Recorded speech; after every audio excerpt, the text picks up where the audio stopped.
बिहारी चौधरी जी अगर लोकसभा लड़ रहे हैं ना, तो वास्तव में जैसे आम चर्चा बना हुआ है सीवान के अंदर कि अवध बिहारी चौधरी का ये चुनाव जो है उनका राजनीतिक करियर की समाप्ति की घोषणा करेगा और ये कहेंगे कि इस चुनाव में वो बुरी तरह से अवध बिहारी चौधरी जी बुरी तरह से पराजित होने वाले हैं, बुरी तरह से हारने वाले हैं और इस हार के साथ उनकी विदाई होनी है, राजनीतिक विदाई होनी है। धोखेबाजों का दल है, धोखेबाजों का गठबंधन है, कह सकते हैं कि ये घोटालेबाजों का गठबंधन है। तो ऐसे घोटालेबाज, धोखेबाज और लुटेरों के साथ बिहार की जनता अब जाने वाली, लालू परिवार हो या इंडी अलायंस हो, इन सब ने सबके साथ धोखा दिया है। किसके साथ धोखा नहीं किया इन लोगों ने? इन्होंने अपने नेताओं के साथ धोखा दिया। आज पप्पू यादव जी के साथ धोखा हुआ, शहाबुद्दीन साहब के साथ धोखा हुआ, सबके साथ तो धोखा ही हुआ। प्रसाद यादव जी इंडी का गठबंधन बिहार में शून्य पे निपटने वाला है। जिस दिन परिणाम आएंगे उस दिन मैं आपसे चर्चा करके ये आप मेरी बात को रिकॉर्ड करके, तो एक भी वोट नहीं जाने वाला मुसलमानों का।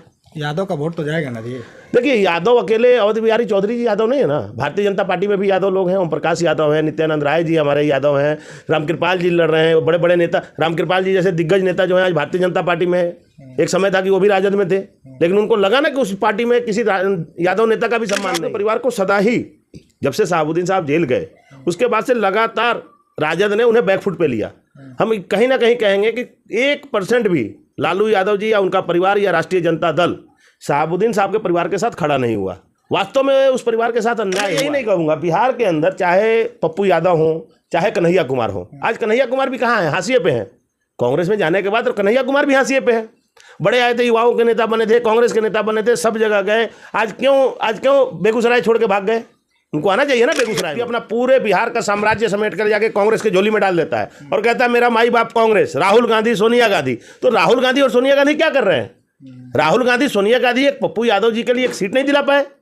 इसका मतलब इतना वो नतमस्तक है राजद के सामने, लालू यादव जी के परिवार के सामने। चुनाव के ऐलान के बाद ये सभी पार्टी अपने अपने स्तर से तैयारियां तेज कर दी है। आप देख रहे होंगे नॉमिनेशन की प्रक्रिया भी कुछ दिनों में चालू होने वाली है। उसको लेकर के कल महागठबंधन के तरफ से, इंडिया अलायंस के तरफ से जो है बहुत सारे सीटों का ऐलान भी किया गया था।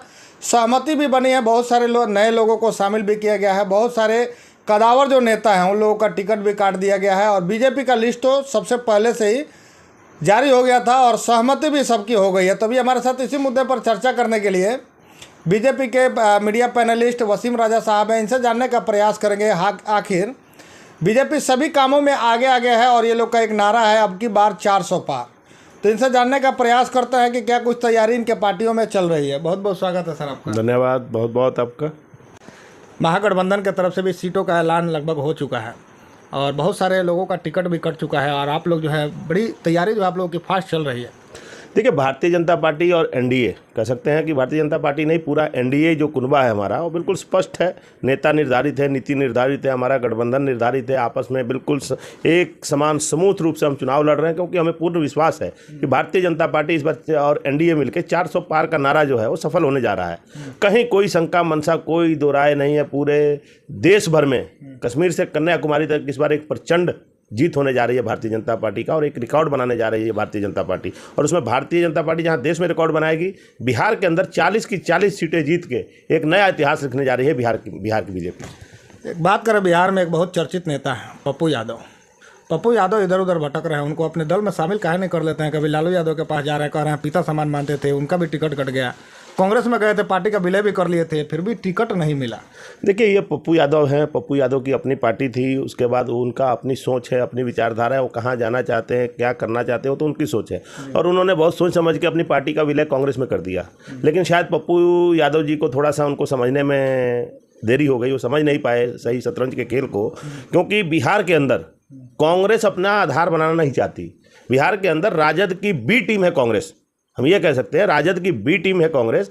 और कांग्रेस शुरू से ही राजद के आगे नतमस्तक होती आई है और राजद के अंदर बिहार में किसी दूसरे यादव नेता को बढ़ने नहीं देना चाहते हैं। लालू परिवार जो है, खास तौर से किसी भी चाहे किसी भी नेता, कोई भी नेता हो यादव समाज का, उसको लालू परिवार जो है आगे नहीं आने देना चाहता। क्योंकि लालू परिवार सिर्फ अपने परिवार को ही यादवों का नेता बनाना चाहता है। सिर्फ परिवार ही यादव का नेता बने, यादवों का नेतृत्व लालू प्रसाद यादव का परिवार ही करे, इसी सोच से वो काम करते हैं। और इसी सोच के कारण कांग्रेस जो है नतमस्तक है उनके सामने। अगर कांग्रेस का स्टैंड मजबूत होता, कांग्रेस में जाके उन्होंने अपनी पार्टी का विलय किया पप्पू यादव जी ने, और पप्पू यादव जी को एक सीट देने से हिचक रही है कांग्रेस, ये बहुत बड़ी बात है।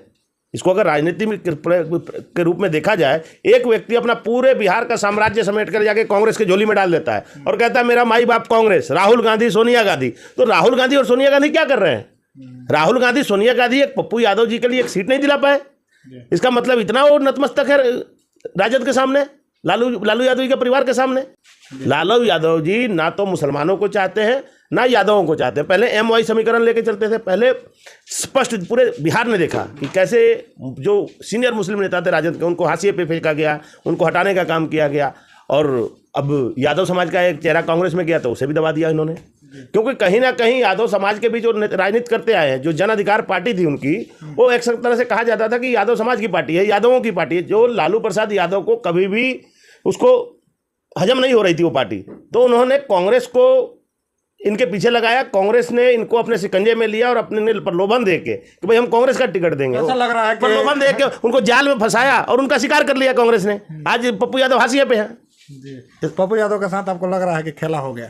बहुत बड़ा खेला हो गया। ये कहते हैं ना कि जब कोई शिकारी आता है शिकार करने के लिए, तो शिकार करने से पहले उसको दाना डाला जाता है, फिर उसको जाल बिछाया जाता है। जो कांग्रेस राजद के जाल में पप्पू यादव फंस गए, कांग्रेस से जाल बिछवाया उन्होंने, उस जाल में जाके फंस गए पप्पू यादव जी के जाल में फंसते ही राजद ने अपना रंग दिखा दिया।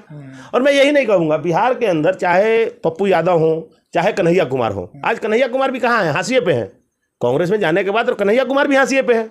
बड़े आए थे, युवाओं के नेता बने थे, कांग्रेस के नेता बने थे, सब जगह गए। आज क्यों बेगूसराय छोड़ के भाग गए? उनको आना चाहिए ना बेगूसराय में। पिछली बार बेगूसराय वो चुनाव लड़े थे, माननीय केंद्रीय मंत्री गिरिराज सिंह जी के खिलाफ चुनाव लड़े थे, आना चाहिए फिर मैदान में। लेकिन कन्हैया कुमार समझ गए, वो जाके दिल्ली बैठ गए हैं आराम से। उनको पता है कि बिहार के अंदर कांग्रेस जो है राजद की बी टीम है। कांग्रेस में काम करने से बिहार में किसी भी कार्यकर्ता कांग्रेस के या किसी भी भाजपा कांग्रेस के नेता का कोई भला नहीं होना, ना कोई राजनीतिक करियर नहीं है, कोई भविष्य नहीं है। तो कन्हैया कुमार दिल्ली भाग गए और पप्पू यादव जी को क्या दाना देके कांग्रेस ने फंसाया और उनको भी समाप्त कर दिया आज। चलिए अब थोड़ा सा सिवान पे आते हैं। सिवान की राजनीति में भी कहेंगे एकदम उथल पुथल मचा हुआ है। एक तरफ हिना साहब है, एक तरफ विजय लक्ष्मी जदयू की तरफ से कैंडिडेट है। तो एक तरफ बताया जा रहा है कि अवध बिहारी चौधरी भी चुनाव लड़ेंगे। अभी हालांकि आधिकारिक घोषणा नहीं हुई है राजद की तरफ से। तो आपको इसको कैसे देख रहा है? आप एक मुस्लिम नेता हैं और मुस्लिम खास करके जो है बीजेपी के साथ पहले से झुकाव नहीं रहा है, लेकिन अब लगता है कि कहीं ना कहीं राजद से वो लोग खटकते हुए दिख रहे हैं। देखिए, ऐसा नहीं है। पिछले चुनाव में भी, लोकसभा चुनाव में सिवान की जनता ने, सिवान के लोगों ने भाजपा को वोट दिया है। और इस बार भी ऐसा नहीं है। भारतीय जनता पार्टी और एनडीए जो है सिवान से भारी बहुमत से जीतने जा रही है। बाकी बात रहा है जैसे हिना साहब का और शहाबुद्दीन साहब के परिवार का। शहाबुद्दीन साहब के परिवार को सदा ही, जब से शहाबुद्दीन साहब जेल गए उसके बाद से लगातार राजद ने उन्हें बैकफुट पे लिया। हम कहीं ना कहीं कहेंगे कि 1% भी लालू यादव जी या उनका परिवार या राष्ट्रीय जनता दल शहाबुद्दीन साहब के परिवार के साथ खड़ा नहीं हुआ। वास्तव में उस परिवार के साथ अन्याय हुआ है, क्योंकि आज ना उनका दल है उनके साथ, ना उनकी पार्टी है, ना उनके पति हैं, कह सकते हैं उनके शौहर भी नहीं है हिना साहब के, कोई भी नहीं है। तो इस वक्त पार्टी भी उनके साथ नहीं है। तो ऐसे में हिना राजद के साथ तो मुसलमान का जाना बिल्कुल ही नहीं है। मैं ये कहता हूँ 100% सिवान का मुसलमान ही नहीं, सारण और चंपारण पूरे एरिए से, इस सारण और चंपारण की धरती से राजद बिल्कुल मुस्लिम समाज में तो है ही नहीं। जहाँ जहाँ मुस्लिम बूथ है, मुस्लिम समाज लोग हैं। एक और सिवान में एक और चर्चा चल रही है कि अवध बिहारी चौधरी काफ़ी ज़्यादा करीबी रहे थे शहाबुद्दीन के, अब उनके सामने वो मैदान में उतर गए हैं। तो कुछ लोगों का ये भी कहना है कि वो राजनीति में सबसे बड़ी भूल कर रहे हैं और अपने ही पैर पे कुल्हाड़ी मार रहे हैं। सिवान की जनता इस बार तो सबक सिखाएगी, इस बार तो जमानत जब्त होगा। इसके अलावा आगे आने वाले चुनाव में भी उनको जो है सिवान में कभी जीत हासिल नहीं होगी। उसको देखिए, अवध बिहारी चौधरी जी अगर लोकसभा लड़ रहे हैं ना, तो वास्तव में जैसे आम चर्चा बना हुआ है सिवान के अंदर कि अवध बिहारी चौधरी का ये चुनाव जो है उनका राजनीतिक करियर की समाप्ति की घोषणा करेगा। और ये कहेंगे कि इस चुनाव में वो बुरी तरह से, अवध बिहारी चौधरी जी बुरी तरह से पराजित होने वाले हैं, बुरी तरह से हारने वाले हैं। और इस हार के साथ उनकी विदाई होनी है, राजनीतिक विदाई होनी है सिवान से, ये तय है। इसमें कहीं कोई शंका, कोई मनसा नहीं है। मुस्लिम समाज, एक बहुत बड़ा वर्ग मुस्लिम समाज का जो सिवान में है, उसमें से बहुत सारे लोग जो हैं बीजेपी की तरफ वोट अपना निगाह बनाए हुए हैं। भारतीय जनता पार्टी की तरफ वोट जा रहा है मुसलमानों का। हो सकता है हिना साहब अगर निर्दलीय चुनाव लड़ती हैं तो कुछ वोट हिना साहब को भी मिलेगा, ऐसा नहीं है। मुस्लिम समाज का वोट दो तरफ जाने वाला है, या तो हिना साहब के पास जाएगा और कुछ बीजेपी के पास आएगा। राजद के पास तो एक भी वोट नहीं जाने वाला मुसलमानों का। यादव का वोट तो जाएगा ना जी।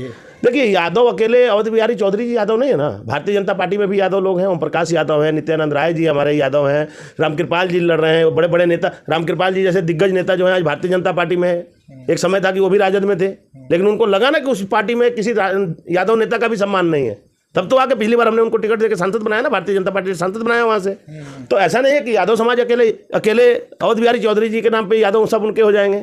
आज यादव समाज भी देश के प्रधानमंत्री की तरफ देख रहा है, देश के प्रधानमंत्री जी के साथ जाना चाहता है, और ये विकास की जो लहर चली हुई है देश के अंदर, उस लहर में अपनी भी आहुति डालना चाहता है, वोट रुपीज आहुति डालना चाहता है। तो यादव समाज भी कहीं पीछे नहीं है, यादव समाज भी भारतीय जनता पार्टी के साथ है। कोई इस भूल में ना रहे कि यादव समाज सिर्फ राजद का वोट बैंक है। ये जो अगर ये कोई सोच रहा है तो बहुत बड़ी गलतफहमी होगी। जब चुनाव परिणाम आएंगे, तो जब हम 40 की 40 सीटें जीत रहे होंगे, तब समझ में आएगा कि यादव समाज कहाँ गया। यादव समाज भी भारतीय जनता पार्टी के साथ है, मुसलमान समाज भी भारतीय जनता पार्टी के साथ है। जो हमारा नारा है सबका साथ, सबका विकास, सबका विश्वास और सबका प्रयास, इस नारे के साथ सर्व धर्म और सर्व समाज के लोग देश के प्रधानमंत्री आदरणीय नरेंद्र मोदी जी के साथ हैं। और नरेंद्र मोदी जी को जिताने में एक एक वोट जो है नरेंद्र मोदी जी के फेवर में एनडीए को वोट जाने वाला है। हम 40 की 40 सीट जीत रहे हैं। 40 सीट आप लोग जीतेंगे तो लालू प्रसाद यादव इंडी गठबंधन क्या करेगा जी? लालू प्रसाद यादव जी इंडी का गठबंधन बिहार में शून्य पे निपटने वाला है। जिस दिन परिणाम आएंगे उस दिन मैं आपसे चर्चा करके, ये आप मेरी बात को रिकॉर्ड करके रख लीजिए, उस दिन 40 की 40 सीटें जो है हम जीत के दिखाएंगे। क्योंकि बिहार के अंदर लालू परिवार हो या इंडी अलायंस हो, इन सब ने सबके साथ धोखा दिया है। किसके साथ धोखा नहीं किया इन लोगों ने? इन्होंने अपने नेताओं के साथ धोखा दिया। आज पप्पू यादव जी के साथ धोखा हुआ, शहाबुद्दीन साहब के साथ धोखा हुआ, सबके साथ तो धोखा ही हुआ ना इन्होंने। तो ये धोखेबाजों का दल है, धोखेबाजों का गठबंधन है, कह सकते हैं कि ये घोटालेबाजों का गठबंधन है। तो ऐसे घोटालेबाज, धोखेबाज और लुटेरों के साथ बिहार की जनता अब जाने वाली नहीं है। बिहार की जनता जो है एनडीए के साथ जाएगी, विकास के साथ जाएगी, और 40 की 40 सीटें हम जीत के देश के प्रधानमंत्री के झोली में डाल के बिहार की तरफ से 40 की 40 सीटें प्रधानमंत्री जी को देने जा रही है बिहार की जनता। अभी हमारे साथ बीजेपी के मीडिया पैनलिस्ट वसीम राजा साहब थे, आप इनको सुन रहे थे। आप इनका बयानों को लेकर के क्या सोचते हैं, आपकी क्या प्रतिक्रिया रहती है?